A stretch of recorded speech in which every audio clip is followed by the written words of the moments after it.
యెషయా రాసిన గ్రంథము 44వ అధ్యాయము 2-3 వచనం. నిన్ను సృష్టించి గర్భంలో నిన్ను నిర్మించి నీకు సహాయం చేయబడైన యెహోవా ఇలాగూ సెలవిచ్చుచున్నాడు. నా సేవకుడు యాకోబు, నేను ఏర్పరచుకున్న యెషూరును భయపడకము. నేను దప్పిక గలవాని మీద నీళ్లను, ఎండిన భూమి మీద ప్రవాహ జలములను కృమ్మరించదును. నీ సంతతి మీద నా ఆత్మను కృమ్మరించదును. నీకు పుట్టిన వారిని నేను ఆశీర్వదించేదను. ఆమేన్. ప్రార్థన తీసుకుందాం. మహోన్నతుడా, శక్తివంతుడా, శ్రీలక భాష, నిలవర భాష, నగీ భాష, నీక భాష, మా పట్ల మీరు చేస్తున్న అద్భుత కార్యమును బట్టి, మీరు ఇచ్చిన వాగ్దానం బట్టి మీకు వందనాలు. మీ కటాక్షంతో నన్ను మమ్మల్ని నింపండి. ఇది వర్షానికి మీ ఇచ్చిన ఆశీర్వాదాన్ని బట్టి, దీవెనలు బట్టి, మేలును బట్టి మీకు వందనాలు చేస్తుంది. వీళ్ళు వర్షాలు ఏవాక వర్షం లేకుండా నూరంతల ఆశీర్వాదం దీవుల బిడ్డల మీద దాయించేది. ఈ వర్షం అలాక ప్రతి ఒక్కొక్క బిడ్డను మీరు త్రాకి విడుదల చేసి విమర్శల వారి తృప్తిపరుచున్న మహోన్నతుడా మీకు వీరి వర్షాలు మీ శక్తిని బలం ప్రతి బిడ్డ మీద రాని వీరి వర్షి నీ భాష యేసుక్రీస్తునామమున ప్రార్థించున్నాం తండ్రి. ఆమేన్. నిన్ను సృష్టించి గర్భంలో నిన్ను నిర్మించిన నీ సహాయకుడైన యెహోవా ఇలాగూ ఏం చేశారంటండి? నిన్ను సృష్టించి, నిన్ను పిండముగా చేసి, నిన్ను గర్భములో వేసి, ఇదిగో నిన్ను మంచివాడిగా చేయటకు చేసిన ఆ దేవుడైన యెహోవా ఇలాగూ సెలవిస్తున్నాడు. ఇదిగో నా ప్రియమైన బిడ్డలారా, మీరు నా సన్నిధిలో కార్చిన కన్నీరు ఇది నా ఎదుట ఉన్నది. నా ఎదుట ఎందుకు మీరు ప్రయాసపడి మూడబెట్టినారు? మీ కన్నీటి ఎంతటిని నేను పట్టి ఏదవాశీలిగా నా ముందుంచుకున్నాను. ఏమలుగా ఇప్పుడు నేను నేను నిన్ను ఆశీర్వదిస్తాను. నీకు పుట్టిన బిడ్డలను కూడా నేను ఆశీర్వదిస్తాను. హల్లెలూయా, హల్లెలూయా. దీని వర్షాలు ఒక మనిషికి దీనిగా వర్షం రా, ఇంతకన్నా గొప్ప సంతోషకరమైన వార్త ఏముంటుంది?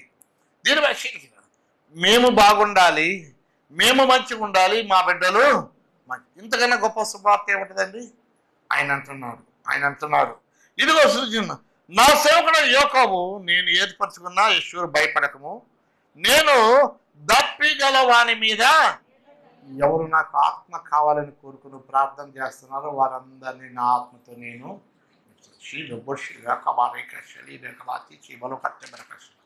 ఎవరిని ఏ ఒక్కరిని నేను ఎన్నడూ త్రోసివేయలేదు, విడిచిపెట్టలేదు.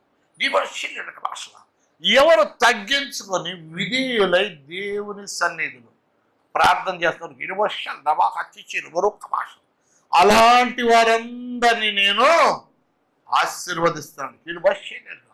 అలా దప్పికొని ఆత్మ కావాలని కోరుకునే వారికి నా ఆత్మను వారి మీద నేను కురుమరిస్తాను.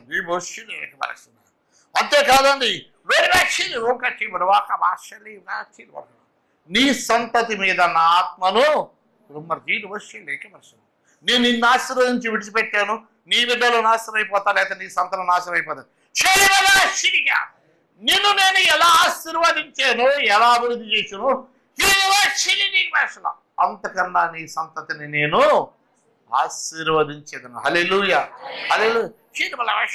నువ్వు 30 సంవత్సరాలు 40 సంవత్సరాలకు మారు మనసు పొందావు. నువ్వు ప్రార్థన చేయటం బట్టి నీ బిడ్డలను చిన్నతనం నుంచే నేను దీవెనలతో ఆశీర్వాదములతో నింపుతాను. హల్లెలూయా, హల్లెలూయా. అనేక భాషలు ఇంతకన్నా గొప్ప భాగ్యం మానవుడికి ఏముంటుందండి? దీపాశీలుగా అది గమనించాల. దీపాశీలుగా నీ సంతతి మీద నా ఆత్మను విమరించదు. కోల భాష్యాన్ని ఇళ్ళకి పలకబెట్టు. నీకు పుట్టిన వారిని నేను దీపాశీలుగా జాగ్రత్త, నీకు పుట్టిన వారిని ఆశీర్వదిస్తాను.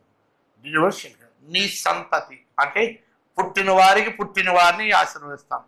వారికి పుట్టిన వారిని ఆశీర్వదించు. ఆ వారికి పుట్టిన వారిని అట్లా 7 తరాల వరకు నేను హల్లెలూయా.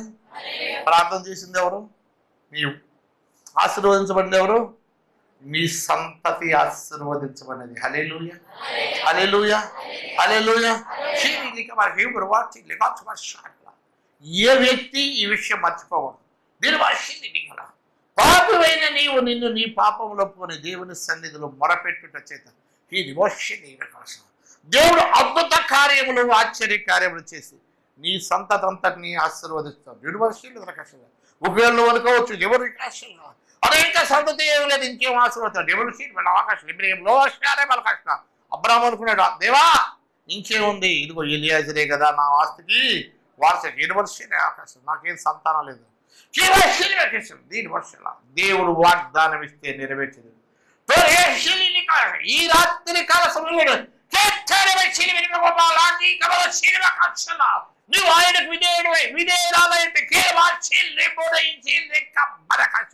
మోసివేయబడ్డ ప్రతి గర్భం ఆయన తెరుస్తాడు. హల్లెలూయా, హల్లెలూయా, హల్లెలూయా.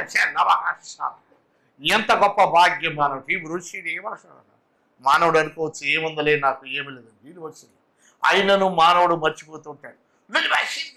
వ్యర్థమైన పనులే చేస్తాడే కానీ ఎప్పుడు తనకేదో గొప్ప పేరు కావాలని, నన్ను ఏదో మంచివాడని, నేనేదో లీడర్ అవ్వాలని, పనికి మాలిన వాటి కొరకు, ఎన్నిక లేని వాటి కొరకు వాడి జీవితం అంతా వ్యర్థం చేసుకుంటాడు.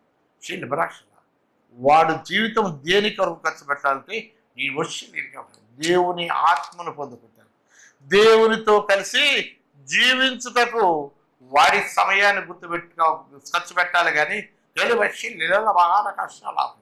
ఈ లోకంలో వ్యర్థమైన దాని కొరకు, వ్యర్థమైన పనుల కొరకు ఇదిగో జీవితాన్ని విడిచిపెట్టకూడదు, జీవితాన్ని వ్యర్థం చేయకూడదు. అనేక మంది ఈ లోకములో దేవునికి విధేయులు కానివారై ఉన్నారు. అలాంటి జీవితమే జీవిస్తారు. యేసుక్రీస్తు వారు ఈ లోకంలో జీవించున్నారు. దీని ఓర్షి రక వార్షి నీరు ఒకర్షణ ఇదే దినాన ఇదే రాత్రి కాల సమయంలో దీని వర్షాలు బలవరుస్తున్నాడు. దీని ఓర్షిన యేసుక్రీస్తు వారు తన 12 మంది శిష్యులతో బయలుదేరి ఒక ఊరికి వస్తారు. లోశీలి కృష్ణ ఆ ఊర్లో జీవశీలి ప్రకాశన అక్కడ పస్కా పండుగ చేసుకోవాలని యేసుక్రీస్తు వారు అక్కడ సిలువేటకి అప్పగించబడతాడని ఆయన ఎరిగి అది తెలియదు. దీవశీలి దేవుళ్ళ ఆశ్చర్యం దీని వర్షిని ఎలా ఆశ్చర్యం. అందుకనే మత్తయి రాసిన సువార్త 26వ అధ్యాయం 2వ వచనం చదువుకుందాం. 2 దినములైన పిమ్మట పస్కా పండుగ వచ్చుననియు అప్పుడు మనుష్య కుమారుడు సిలువేటకై అప్పగింపబడిననియు మీకు తెలియనని చెప్పాను. మీకు 2 దినాల తర్వాత ఇది యేసుక్రీస్తు వారు ముందుగానే చెప్తున్నాడు. చెప్పి ఆయన ఎక్కడికి వెళ్ళారో తెలుసండి. యేసు బేతనియలోని శీలబల ఆశ్చర్య కుటుంబాలి ఆశ్చర్యం. ఎవరింటికి? కుష్ఠరోగి అయిన సీమోని ఇంటికి. ఆయన మంచివారి ఇంటికి వెళ్ళలేదు, గనుల ఇంటికి వెళ్ళలేదు. గుర్తుపెట్టుకోండి. దీని వర్షం నీవు ఇదైనా ఆశ కలిగి ఉంటే ఎంతటి పాపివైనా సరే, ఎంతటి దౌర్భాగ్యుడైనా సరే, ఎలాంటి కుష్టు బ్రతుకుతున్నా సరే స్ట్రైట్ గా నీ దగ్గరికి నీ హృదయంలోకి యేసుక్రీస్తు వారు వస్తారు. ఈ నిలవక్షరిక ఎవరిని దాటిపోయే దేవుడు అయ్యో నివాసిలా నేను భయంకరమైన పాపని నేను దేవుని పనికిరాను అని నువ్వు అనుకుంటాను. ఆయన పాపుల కొరకు ఈ లోకం వచ్చాడు కానీ నీతివంతుల కొరకు రాలేదు. దివరు మంచి వారికి డాక్టర్ అవసరం లేదు, విభూషణ రోగిస్ట్కి డాక్టర్ కావాలి. ఇప్పుడు ఈయన ఎక్కడికి వెళ్ళారండి? కుష్ఠవాడైన సీమోనికి వెళ్ళారు. చదువు తర్వాత సీమోని ఇంత ఉన్నప్పుడు ఒక స్త్రీ మిక్కిలి విలువ గల అత్తరును, ఆ అత్తరుని ఏమంటారో తెలుసండి? జటామాసి అత్తరు అంటారు. అది అత్తర్లన్నింటికన్నా కాస్ట్లీ అత్తరు. ఆయన వద్దకు వచ్చి ఆయన భోజనమునకు కూర్చుండగా ఏం చేసిందండి? అత్తర తీసి ఆయన తల మీద పోస్తాను. శిష్యులు చూచి కోపపడి ఈ నష్టం ఎందుకు, దీన్ని గొప్ప వెలకు అమ్మి బీదలకు ఇవ్వవచ్చు కదా అనేది. అప్పుడు యేసుక్రీస్తు ఏమన్నారండి? మనుషులు ఎప్పుడు అనుకుంటూ ఉంటారు, నేనేదో బహు గొప్ప కార్యం చేస్తున్నాను. ఏంటమ్మా యేసుక్రీస్తు వారి తల మీద పోసావు? అయ్యో ఎంత వేస్ట్ చేశావు, ఇంత కాస్ట్లీ అత్తని ఎందుకు వేస్ట్ చేసావు? ఇది అమ్మి బీదలకు ఇవ్వచ్చు కదా, బీదలకు ఇస్తే ఆయన నిన్ను ప్రేమిస్తారు కదా. జ్ఞానము లేనివాడు జ్ఞానము లేని మాటలు పలుకు. మీకు జ్ఞానం ఒకరు ఉంటే దేవుని అడగండి, దేవుడు జ్ఞానం ఇస్తాడు. వీరు దేవునితో తిరిగేవారు జ్ఞానం లేని వారు పలికిన మాటలు. కానీ ఆ అత్తర్లో పోయిటలో ఉన్న గూఢార్థం వీరెవ్వరికి తెలియపరచబడలేదు. హల్లెలూయా. ఇప్పుడు ఎవరు తెలియపరచబడింది? యేసుక్రీస్తు వారు వాళ్ళందరికీ మళ్ళీ తెలియపరుచున్నాడు. ఇది భాష లేక భాష. మనం గమనించాలి, మాటల్లో అనేక మర్మాలు ఉంటాయి. ఈ విషయాన్ని భాష యేసుక్రీస్తు వారి మాటలో ఉన్న మర్మాలు చూడండి. ఇదిగో ఈమె ఎందుకు చేసిందో తెలుసా? నా భూస్థాపన నిమిత్తము ఎత్తరు నా మీద. మీరు గమనించలేదు. మీరు అందరూ అనుకుంటున్నారు, ఓహో యేసయ్య చాలా ఇది, ఆయన ఇది చేస్తున్నాడు అది చేస్తున్నాడు. లేదు, నా భూస్థాపన నిమిత్తం ఈమె అత్తరు నా తల మీద. దీని భాష అక్కడ అంటున్నారు వాళ్ళు, ఈ అత్తరు ఎందుకమ్మా ఎంత కాస్ట్లీ ఇది నువ్వు వేస్ట్ చేసావు అని శిష్యులు కోపం. అందరికన్నా ఎక్కువ కోపడింది ఎవరో తెలుసండి? ఇస్కరియోతు. 12 మందిలో ఇస్కరియోతు యోధా. చూసారా, వీడు కక్ష ఆపుకోలేకపోయాడు. ఏమండి ఇస్కరియోతు యోధా కక్ష ఆపు. ఎంత అసూయో ఎంత ద్వేషమో, ఎంతమంది ఉంటే ఈయన మీదే అత్తరపోయాడు. ఈ అత్త డబ్బులు నాకు ఇస్తే బాగుండేది కదా. ఇందుకు ఇస్కరియోతు యోధా ఎవరో తెలుసండి? ట్రెజరర్. కోశాత్. ఇప్పుడు 12 మందికి ఒక్కొక్కరికి ఒక పని ఇచ్చారు. ఈ ఇస్కరియోతు యోధా పని ఏం చేసండి? డబ్బులు మూటలు కట్టి ఎక్కడ వచ్చి కానుకలు తీసుకునేవాడు అనమాట. ఈ ట్రెజరర్ ఈయన ఏమనుకున్నాడు, అయ్యో ఎన్ని డబ్బులు వచ్చాయి, ఎన్ని వెండి నాణ్యాలు వచ్చాయి, ఇవేంటి అత్తర యేసుక్రీస్తు వారి మీద పోసి వేస్ట్ చేసింది అని ఆయనకి ఇట్లాంటి ఎంత వేస్ట్ అవుతుంది. గబగబా లేచి ప్రధాన యాజకుడికి, నేను యేసయ్యను అప్పగిస్తాను, నీకు నాకు ఎంత ఇస్తావు అని అడిగాడు. యేసయ్యను అప్పగిస్తాను, ఎంత ఇస్తావు అని అడిగాడు. ఎంత ఇస్తావు అని అడిగాడు. ఎంత అడిగాడండి? ఎంత ఇస్తావు అని. వాళ్ళు ఏం చేసేది సార్, వెంటనే గబగబ వెండి నాణ్యాలు చూసి 30 వెండి నాణ్యాలు ఆయనకి ఇచ్చేసేది. పట్టిస్తావు, నువ్వు ఎప్పుడు పట్టిస్తావు, అప్పుడు నేను డబ్బులు తీసుకొస్తాను, నువ్వు అక్కడికి వెళ్ళినాక నువ్వు ముద్దు పెట్టినా నీ చేతికి మూట ఇస్తావు అని అన్నారా? వెంటనే ముందు మూట ఇచ్చేసారు. మాకు కావాల్సింది ఏంటి? యేసుక్రీస్తును అప్పగించుట. యేసుక్రీస్తును అప్పగించుట. దీని వర్షీలు నీవు దేవుణ్ణి ఎలా అప్పగిస్తున్నావు? గురి భాషలు కాదు. ఇస్కరియోతు యోధా ముద్దు పెట్టుకుని అప్పగించాడు. మరి నీవు ద్వేషించి అప్పగిస్తున్నావా? తృణీకరించి అప్పగిస్తున్నావా? అసూయతో అప్పగిస్తున్నావా? ద్వేషంతో అప్పగిస్తున్నావా? ఏ మనసుతో నువ్వు దేవునిని అప్పగిస్తున్నావు? వివకాశాలు మనందరం ఆలోచించుకోవాల్సిన సమయం ఇది. దేవుని సన్నిధిలో మనం ఆలోచించుకోవాల్సిన, యేసుక్రీస్తును అప్పగించింది ఇస్కరియోతు యోధా. దీని భాష మనం కూడా చూడాలి. మనం ఎన్నిసార్లు దేవునిని సిలువేస్తున్నాం, ఎన్నిసార్లు ఆయన పట్టించినాం. ఎంతమంది దగ్గర నేను యేసుక్రీస్తును ఎరగనని పేతురు గారు కొడుకు ముందు ముమ్మారు మాట్లాడంటే ఎన్ని మాటలు మాట్లాడు, ఎన్ని అబద్ధములు చెప్పుకుంటాం. దీని విషయం నాకు భాష దీని విషయం అయినా మనం తీర్పలేము కావు. ఇంత అబద్ధం ఆడాడు, ఈయన అబద్ధం ఆడాడు, ఈయన అబద్ధం. నువ్వెవడో చెప్పడానికి? నువ్వెవడవే? ఎవడో చెప్పడానికి? ఆ అబద్ధాలు ఆడుతున్నానికి చెప్పి నువ్వెవడవే? దేవుడికి ఏమైనా అధికారం ఇచ్చారా? అధికారం ఇచ్చారా? ఒక స్త్రీ పాపం చేసింది, వ్యభిచారం చేసింది. వ్యభిచారం చేసిన స్త్రీని ఏం చేయాలి? మోస ధర్మశాస్త్రం ప్రకారం రాళ్ళేసి కొట్టి చంపాలి. అందరూ వచ్చారు, రాళ్ళు కొట్టి విసురుకుంటూ వచ్చారు. ఆయన గబగబా వచ్చి యేసయ్య పాదాల దగ్గర కూర్చుని, అయ్యా నన్ను రాళ్ళతో కొడుతున్నాను. యేసుక్రీస్తు వారు ఏమన్నాడు? మీలో పాపం లేనివాడు ఎవడో మొదట రాయి వేశారా? నీకు పాపం లేదా? నువ్వు ఎన్నడూ అబద్ధం ఆడలేదా? నువ్వు ఎన్నడూ మోసం చేయలేదు. నువ్వెవడు అసలు ఇంకోటి అబద్ధం ఆడాడు అంటే? వాడు మోసం చేశాడు, నువ్వెవడు? నువ్వు మోసం చేయలేదా? నీ బ్రతుకే మోసం, నీ గుణమే మోసం. మోసం చేసి కూడా ఇలాంటి మాటలు మాట్లాడతాడు. కానీ యథార్థవంతుడు ఎన్నడూ మాట్లాడు. యథార్థవంతుడు ఏమంటే మనకెందుకు పోనీ, మనకెందుకు పోనీ. మోసం చేసాడు, అసలు మోసం జరగండి. దొంగడు ఏం చేస్తాడు తెలుసా? వాడు దొంగతనం చేసి ఇంకెవడైనా చిన్న దొంగతనం చేస్తే వాడు పట్టుకోవాల్సింది, దాన్ని ఎరగొట్టాలి మనం అంటాడు. మంచోడు ఏం చేస్తాడు? పని మనకి ఎందుకు వాళ్ళు చూడలేదు. అంటే ఈ తీర్పుల్లోకి వచ్చే వాళ్ళందరూ చెడ్డవారే. వీరికి రేపు రెండింతల శిక్ష ఉంటుంది. వీళ్ళు ఈ లోకంలో బస్సు యాక్షన్ చేయొచ్చు. వీళ్ళను వేషధారులు అంటారు. వీరి పరలోక రాజ్యానికి పనికి రాని, ఎదుటి వారిని తీర్పు తీర్చేవాడు పరలోక రాజ్యానికి పనికి రాడు. బైబిల్ క్లియర్గా చదవాలి ప్రతి మాటని. వేషధారులు దేవుని రాజ్యంలోకి. ఓ వేషధారి, నువ్వెవడు విమర్శిస్తావు? నీకేమొచ్చి విమర్శించడానికి? మొదట నీలో ఉన్న దూలాన్ని తీసివేయి. ఎదుటివారి కంటిలో నలసిందుకు ఎదుగుతావు. ఎదుటివారి నలసిందు వాడు ఒక అబద్ధం వాడాడు, దాన్ని నువ్వు లేచిన కాడ నుంచి చదివేస్తావు. దేశం దగ్గర నుంచి చదివే పని కానీ నీ బతుకే చండాల బ్రతుకు, నీ గుణమే చండాల గుణం. నువ్వు ఎదుటివారు నలిసి తీయటానికి నువ్వెందుకు ప్రయత్నం చేస్తావు? నీలో ఉన్న దూలాన్ని తీసేసుకో. ముందు నీ గుణాన్ని మార్చుకో, నీ బ్రతుకు మార్చుకో, నీ చెడ్డ గుణాన్ని మార్చుకోవాలి. నీళ్ళు మార్చేయాలి. మనుషులు చేయవలసింది ఇదే. అందుకనే ఇక్కడ ఏం చేశారండి? ఇస్కరియోతు యూదా, నేను ఆయన పట్టిస్తానండి, ఆయన పట్టిస్తాను. ఎందుకు? ఈర్ష్య, ద్వేష, అసూయ. డబ్బు రావట్లేదు, నా చేతికి అధికారం రావట్లేదు, నా చేతికి ఇది దొరకట్లేదు. మనుషుడు ఈ దినాన్ని ఎలా అయిపోయాడంటే, అసలు వీడు ఉండాల్సింది ఏంటండి? అయ్యో, నేను దేవుని ఆత్మను పొందుకోవాలి, దేవుని బిడ్డగా జీవించాలి, ఆత్మతో నింపబడాలి. దప్పిక గలవారి మీద ఆయన ఆత్మను కురమరించే దేవుడు. కాబట్టి నేనేం చేయాలి? ఆత్మ విషయమై దప్పిక కొనాలి అనేది మాత్రం వీడి హృదయంలో ఉండాలి. వీడి హృదయంలో ఏముంటుంది? మరి ఆడేంటి అలా చేస్తున్నాడు, ఆవిడేంటి అలా చేస్తుంది, వాళ్ళేంటి అలా చేస్తున్నారు, ఆ ఊరోళ్ళు ఇలా చేస్తున్నారు, ఈ ఊరు. వాళ్ళ సంగతి నీకు, నీ సంగతి.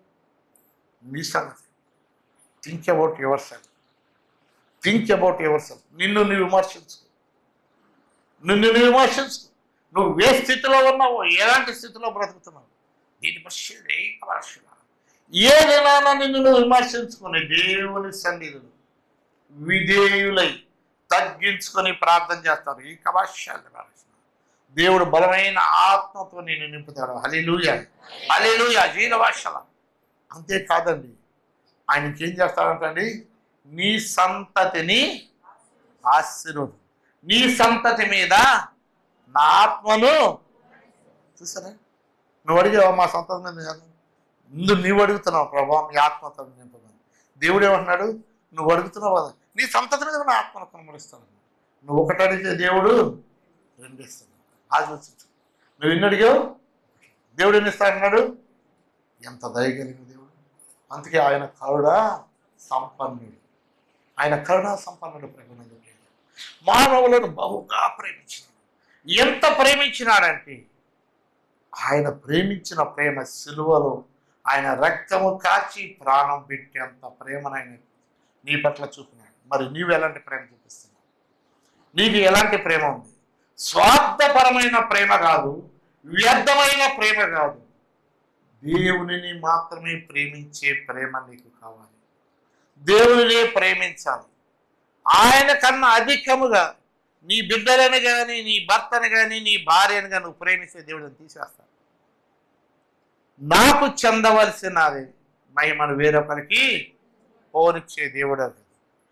ఎవరిని ఎక్కువ ప్రేమిస్తున్నావు? దేవుని ప్రేమిస్తున్నావా? లోకంలో ఉన్న వాటిని ప్రేమిస్తున్నావా? జ్ఞాపకం చేసుకో. ఇక్కడ యేసుక్రీస్తు వారు చూడండి, తర్వాత 17వ వచనం, పస్కాని భుజించుటకు ఎక్కడ సిద్ధపరచాలండి అని అడిగారు యేసుక్రీస్తు వారు. పస్కాని మేము ఎక్కడ మీకు? అప్పుడు ఆయన అంటాడు 18వ వచనం, అందుకు ఆయన ఫలాని మనిషి చేతకు వెళ్ళి, నా కాలము ఆయనకు ఒక్కడికే తెలుసు, ఇంకెవ్వరికి. నా కాలం సమీపై ఉన్నది, నా శిష్యులతో కూడా నీ ఇంట పస్కను ఆచరించేదని నీ బోధకుడు చెప్పుచున్నాడని అతనితో.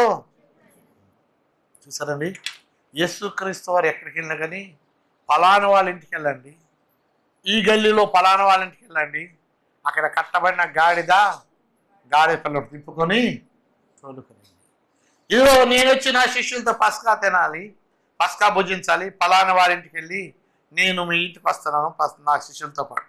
పస్కాను ఆచరించడానికి మీరు స్థలము సిద్ధపరచండి. ఈ రాత్రికాల సమయంలో అదే యేసుక్రీస్తు అని అంటున్నాడు, నా కుమారుడా, నా కుమారి, ఈ రాత్రికాల సమయంలో నీ హృదయంలోకి నేను వస్తున్నాను. నేను పరిశుద్ధాత్మ దేవుడు, తండ్రి అయిన దేవుడు, త్రిత్వములో ఏకత్వమైన మేము వచ్చి నీ హృదయంలో ఉంటాము. మరి మాకు హృదయాన్ని నువ్వు సిద్ధపరిచి స్థలం ఇస్తావా అంటున్నాడు. స్థలము ఇప్పుడు లేదులే అయ్యా, ఈ ఆటికి వదిలేయండి, ఈ ఆటికి చూద్దాం, ఏమైనా బతికి బాగుంటే ముసలమైనా చూద్దాం అంటున్నారా? ఏమంటారు? ఇస్తారా స్థలం? ఎవరికి? ఏసైకి ఇస్తారా, ఇంకెవరికైనా ఇస్తారా? ఇప్పుడు ఏం చేయాలంటండి? యేసుక్రీస్తు వారి మీ హృదయంలో స్థలం ఆయనకి ఇస్తే తండ్రి, ఆయన, పరిశుద్ధాత్మ త్రిత్వములో ఏకత్వమైన, వినాలి, త్రిత్వములో ఏకత్వమైన దేవుడు నీలోకి వచ్చి నివసిస్తాడు. ఆయన నీలో నివసించినప్పుడు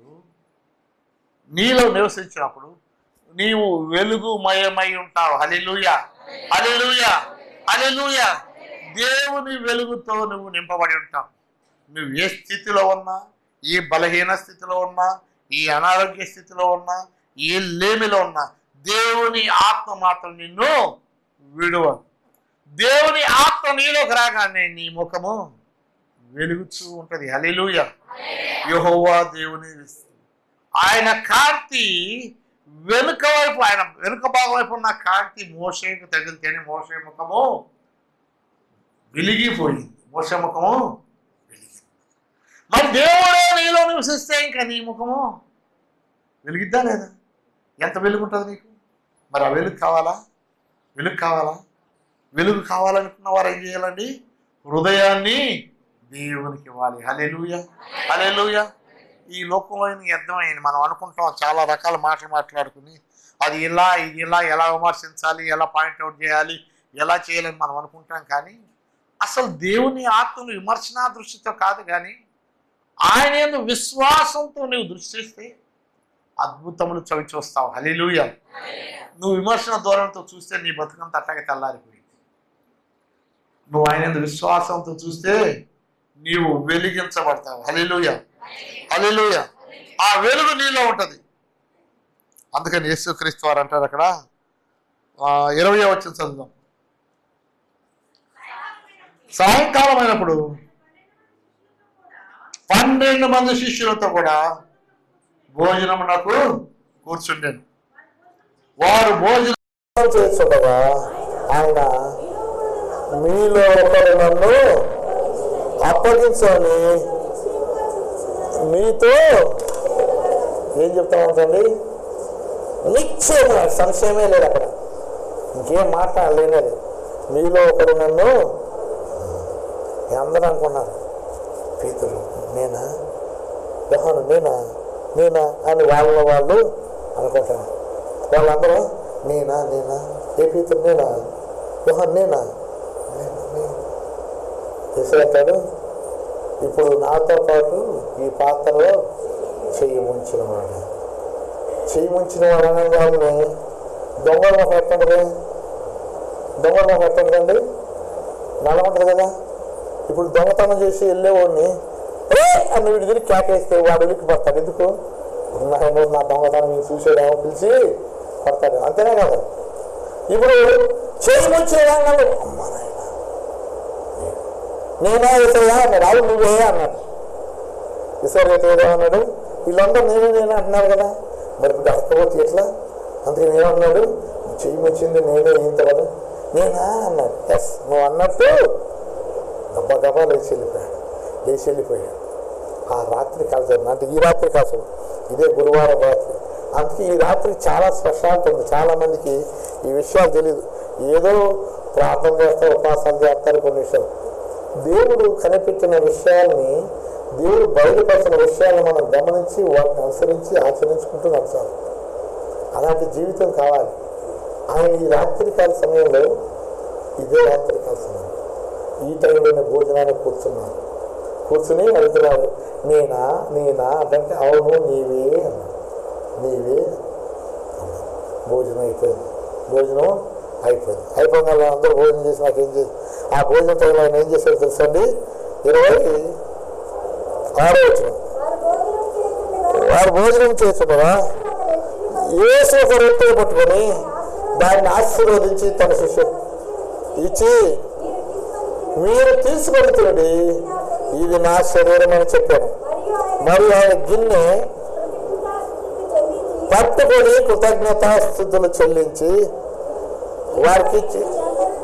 వారికిచ్చి దీనిలో మీరందరూ ఇది నా రక్తము, పాప క్షమాపణ నిమిత్తము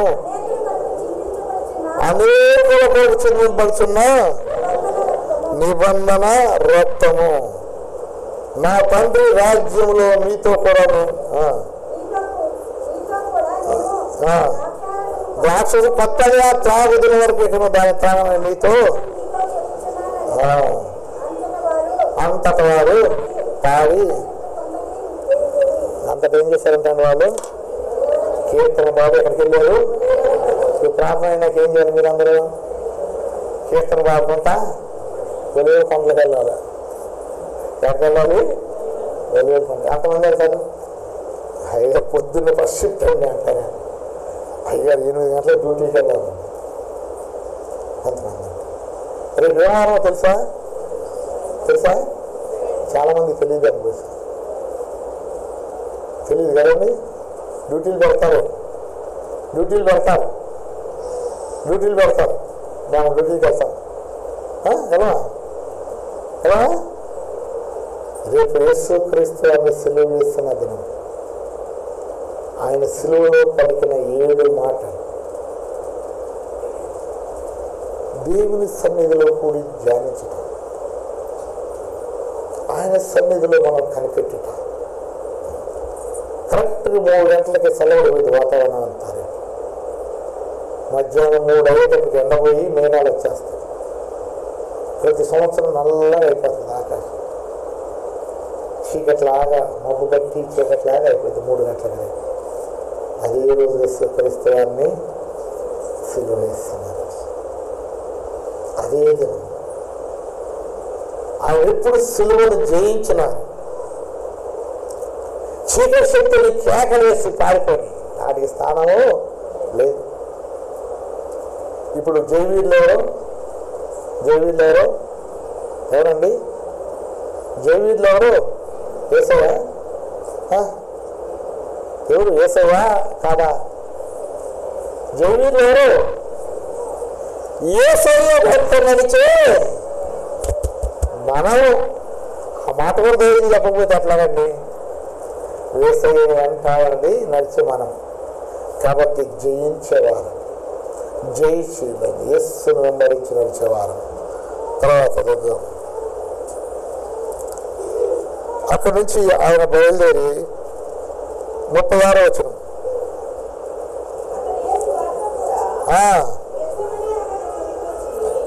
గెత్సేమనే చోటుకి వచ్చి నేను అక్కడికి వెళ్ళి ప్రార్థన చేసి వచ్చే వరకు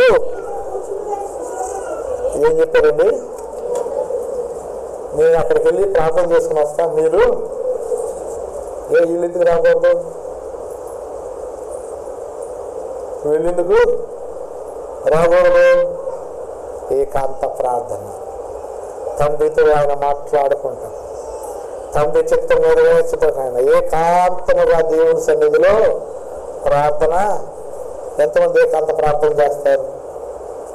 ఏకాంత ప్రార్థన దేవుని సన్నిధిలో నువ్వు సొంతంగా నీ విషయాలు దేవునితో మాట్లాడి పెంచుకునే సమయం అది ఏకాంతంగా ప్రార్థన. ఇప్పుడు ఏకాంతంగా ప్రార్థన చేస్తారు కదా, వాళ్ళకి బలం కావాలి. వాళ్ళకి అప్పుడు ఏం చేయాలా?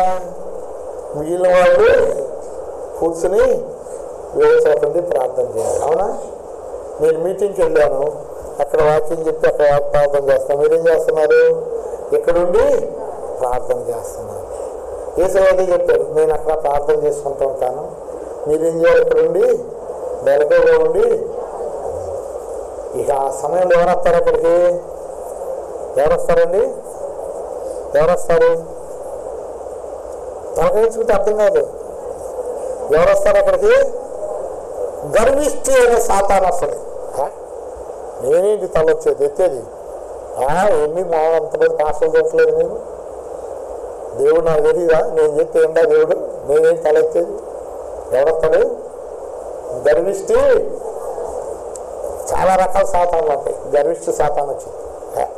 చెప్తే నేను వినాలా? వీళ్ళు చెప్తే నేను చేయాలా? వీళ్ళు నా చెప్పేది, వాళ్ళేది నా చెప్పేది.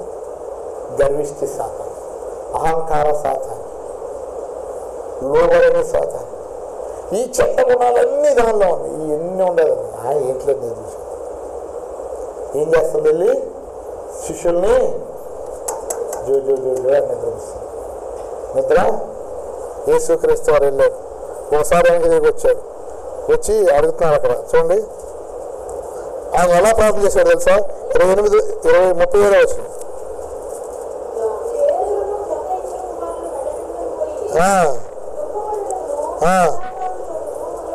ఏం చేస్తున్నారండి ఆయన? దుఃఖపడుతున్నాడు అంటే ఏం చేస్తున్నాడు? ఏడుస్తూ ప్రార్థన చేస్తున్నాడు. గుర్తుపెట్టుకోండి.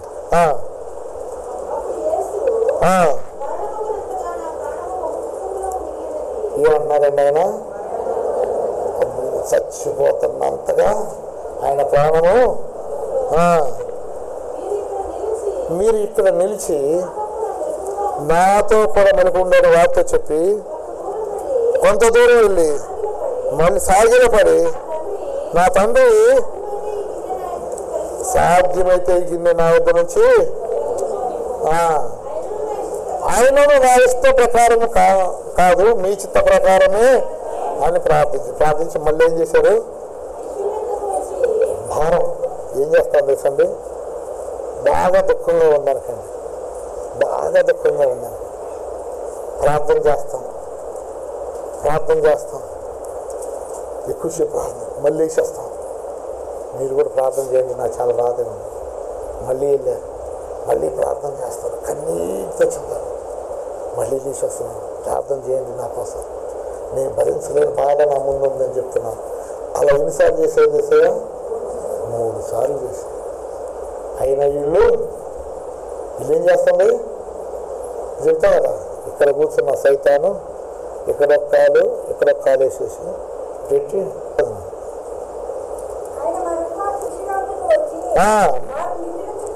వారు నిద్రించడం చూసి చూసారు ఏమంటున్నారండి? ఒక్క గడి అయినా మేలుకుని ఉండొచ్చు కదా. కొద్దిసేపు మనం పట్టుకెళ్ళబోతున్నారు, మేము సిలువైపోతున్నారు. ఆ సిలువ బాధ తలుచుకుంటే నా ప్రాణం స్థిమితంగా లేదు. నీ చిత్తమే తొలగింది తండ్రి, నేను తండ్రి కూడా ప్రార్థన చేస్తున్నాను. కొంచెం నాకు సపోర్ట్గా ప్రార్థన చేయొచ్చు కదా, కొంచెం నా కొరకు. ఎవరు అడుగుతున్నారండి? యేసయ్య కొంచెం ప్రార్థన చేయండి. శిష్యుని అడుగుతాను. ఎంత గొప్పవారైనా కలిసి చేసే ప్రార్థనలో పట్టు ఉంటుంది. ఏంటి పేతురు వీళ్ళందరూ చర్చల్లో ఉన్నారు. ఏమవుతుంది? సంఘం ఎలా ప్రార్థన చేస్తుంది? అత్యాసక్తి. అసలు ఆసక్తి రాదు, ఆసక్తితో కాదు, అత్యాసక్తితో. అప్పుడు ఎంత అసలు ఏంటి అస్సలు మాయిగా ఏంటి? జైల్లో పెట్టడం ఏంటి? మాయిగా నిలిచిపెట్టాల్సింది. నేను ఎట్టయినా నేను ఇప్పుడు ఆ చర్చాల సంఖ్యలో తెంచేయమని ప్రార్థన చేశారు. ఏమైనా దేవుడు మరి నాయన వీళ్ళతో గట్టిగా అడుగుతున్నారు. వెంటనే ఆయన చర్చాల సంఖ్యలను తెంచివేసేసారు. అంతే. దేవుని సన్నిధిలో పాటలు పాడుతూ స్తుతిస్తూ ఉంటే సంఖ్యలన్నీ తెగిపోతాయి. అందుకే ఒకరి కొరకు ఒకరు ప్రార్థన చేద్దాం. అదే చెప్తూ ఉంటాం కదా మీకు. ఒకరి కొరకు ఒకరము ఎప్పుడు నన్ను దీవించు, మా ఆయన దీవించు, మా ఆవిడని దీవించు, మా బిడ్డలు దీవించు, మా కుటుంబాన్ని దీవించు, మమ్మల్ని పైకి లేవు, మా కారు ఇల్లు ఇది మోటార్ సైకిల్ అవి పైకి లేవు, మా పుల్లి. ఎప్పుడు నువ్వేనా? మరి పక్కన ఉండాలి. మీ పొరుగు వారిని ప్రేమించా? ఏం చెప్పాడు సార్? నువ్వు వాళ్ళ కోసం ప్రార్థన చేయవా? మరి ఆ విడిచిపెట్టేస్తావా? వాళ్ళ ఉద్యమితో ఇక్కడ మనందరం సంతోషం కూర్చున్నాం కదండి. అవునా? సంతోషంగా ఉన్నావా లేదా? సంతోషం ఏమన్నా గట్టి సపోర్ట్ పెట్టాయి ఒకసారి.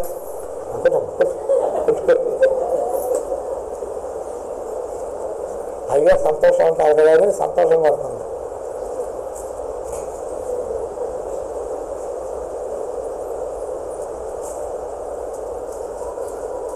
అంటే మనం ఎంత శ్రద్ధగా మాట్లాడుతున్నాము దీన్ని బట్టి అర్థమవుతుంది కదండి. దేవుని సన్నిధిలో దేవుని బిడ్డ ఒకరికొకరు ప్రార్థన చేయాలి అంతే. ఎలా ఉండాలంటే పాటలు పాడుతుంది.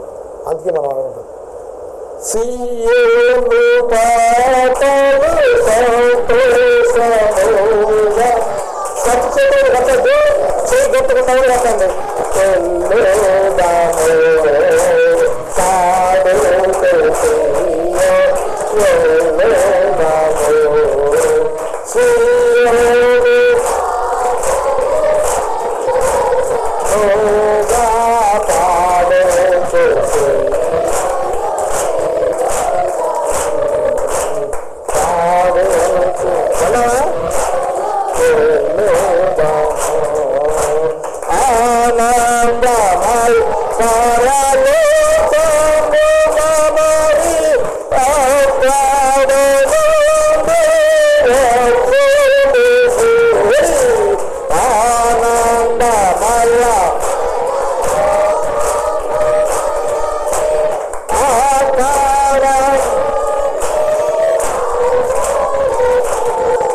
ఎక్కడి నుంచి వస్తారంటే ఇప్పుడు మనం ఎక్కడికి వెళ్తాం?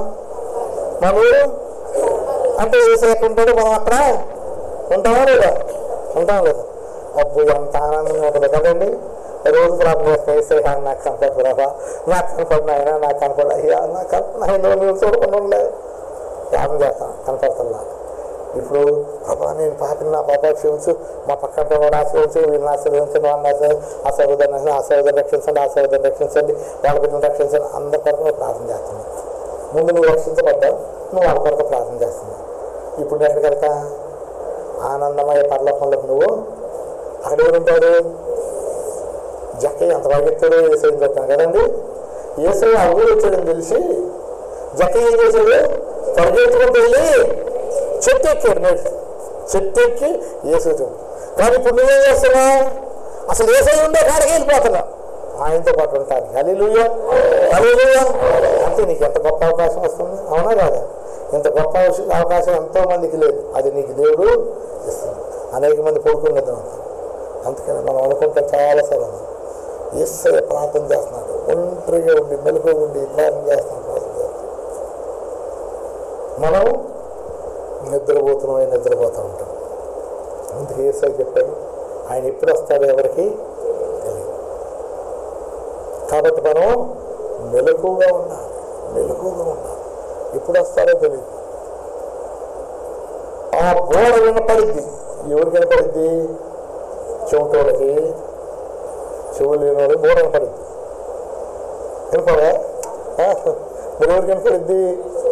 చెవి గలవారు వింటారు. వినగానే ఏం చేస్తారు? తల్లి పళ్ళు ఎగిస్తారు. ఎట్లా ఇస్తారండి? అట్లా ఇస్తారు కదండి. చాలా మంది ఎంతో బాగా తిరగారు కదండి. విదిలిపోతారు, అంత తెలుసుకుంటారు. ఎంత నిద్ర ఉంటాడో ఈయన అనుకుంటారు కదా. తల్లి పండగ వేస్తే పరిగెత్తాలి నద్దే లేచి ఆనందమయ పరలోకము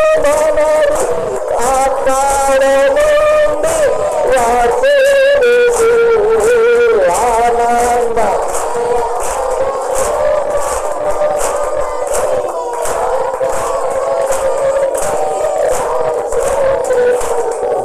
నిద్రపోతున్నారు, బాగా నిద్రపోతున్నారు. నేను వెళ్ళి యారా అన్నాను. వాడికి ఆనందం పరిధి ఆనందిస్తుంది ఏంటి అనుకుంటారు. కానీ ఆమె పాడుతుంది. ఏం పాట? ఆ పాట. కానీ అవతలకి అర్థం కావట్లేదు. సౌలు వెళ్తున్నాడు, బండి మీద దిగ్గి వేస్తాడు, గుర్రం మీద వెళ్తుంటే సౌలా నన్ను వేలాగించేస్తున్నావు అన్నాడు వేసి. మాటలు ఎవరు కనపడ్డాయి? పక్కన వాళ్ళు కూడా చెవులు ఉండేది. మరి ఆ కోరిక కనపడాలి. ఏం కనపడింది? ఈ లోకము కాదు కానీ నిత్యము దేవుని ఆత్మతో నింపబడే వారిగా ఉండాలి. హల్లెలూయా హల్లెలూయా. ఎందుకంటే ఈ రాత్రికాల సమయంలో యేసుక్రీస్తు వారు అప్పగించబడి తర్వాత చదువున్నాము. మీరు శోధనలో ప్రవేశించకున్నట్లు మెరుగుగా ఉండి ప్రార్థన. అది ఏం చేయాలంటండి? ఇప్పుడు మనం చేయాల్సింది ఏంటి? ప్రార్థన చేసుకుందాం. ఎట్లా? మోకరించగానే నిద్రపోతాం. అందుకని ఇప్పుడు మనం మోకరించి ప్రార్థన చేయం, నిలబడి ప్రార్థన చేస్తాం. చేతులతో ప్రార్థన చేస్తాం. చేతులు దించాలని నిద్రపోయినట్టు అర్థం. నిద్రపోయిన చేతులు ఎత్తగలరా? ఆటోమేటిక్ తిక్కబడి ఎటువంటి ఇప్పుడు నిద్రపోతున్నారు కండి, చెయ్యి బ్యాలెన్స్ ఎత్తారు కదండి.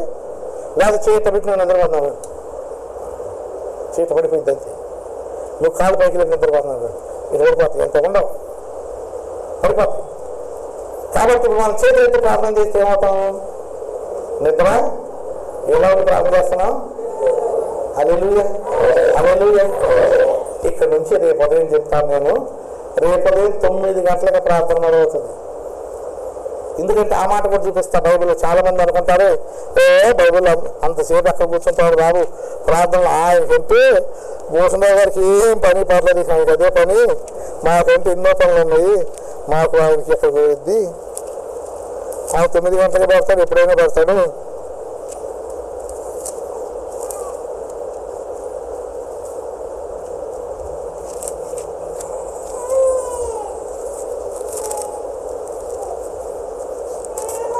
కనపడిందండి ఎవరికన్నా?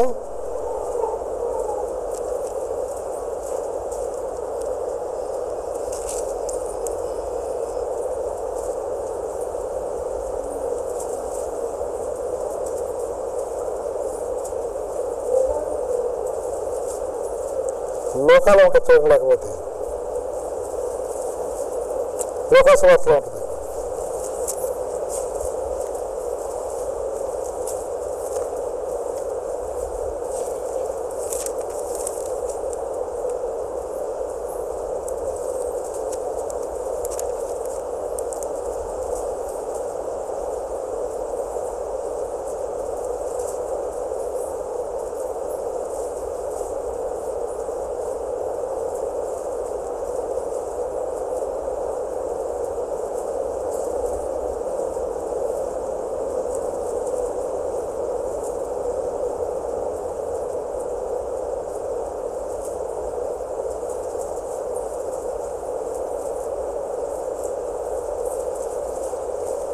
దొరకలేదు ఎవరికి?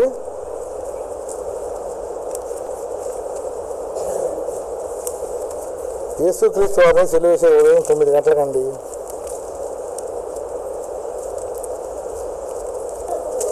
ఆయన సిలువ వేసినప్పుడు పగలు 9 గంటలు. ఎన్ని గంటలకండి? 9 గంటలకి వేసారు. మన వాళ్ళు ప్రార్థనకు రండి 9 గంటలకంటే ఎన్నింటికి వస్తారు చెప్పండి? రేపు నాకు ఎక్కడ కుదురుతాయి గారు, రేపు కుదరతా, రేపు డ్యూటీ ఉందంటారా? ఎన్ని గంటలకు రావాలి? 9 గంటలకు రావాలి. 9 గంటలకి వచ్చి దేవుని సన్నిధిలో ఆయన స్తుతిస్తూ ప్రార్థన చేశారు. 12 గంటల నుంచి 7 మాటలు మొదలు పెడతాం. 12 గంటలు ఆ రోజు పాటలు పాడుకుంటాం. ఉపోద్ఘాతం అంతా అసలు ఏం జరిగింది, ఏమిటి, ఎలా అయింది అని అన్నీ మీకు ఉపయోగించి చెప్తాను.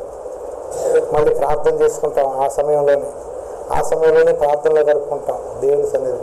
అలా చేసుకుని మనము కూడా సిద్ధపడతాం. కాబట్టి రేపు ఉదయం 9 గంటలకు ప్రార్థన. ఎన్ని గంటలకండి? ఎన్ని గంటలకు తెల్లవారుద్ది? తెల్లవారుద్ది 5 గంటలకు. ఎంత టైం అవుతుంది? చాలా 4 గంటలు మనం ఫ్రెష్ అప్ అయిపోయి బట్టలు వేసుకుని ప్రార్థన చేసుకుని రాలేము ప్రార్థనకి.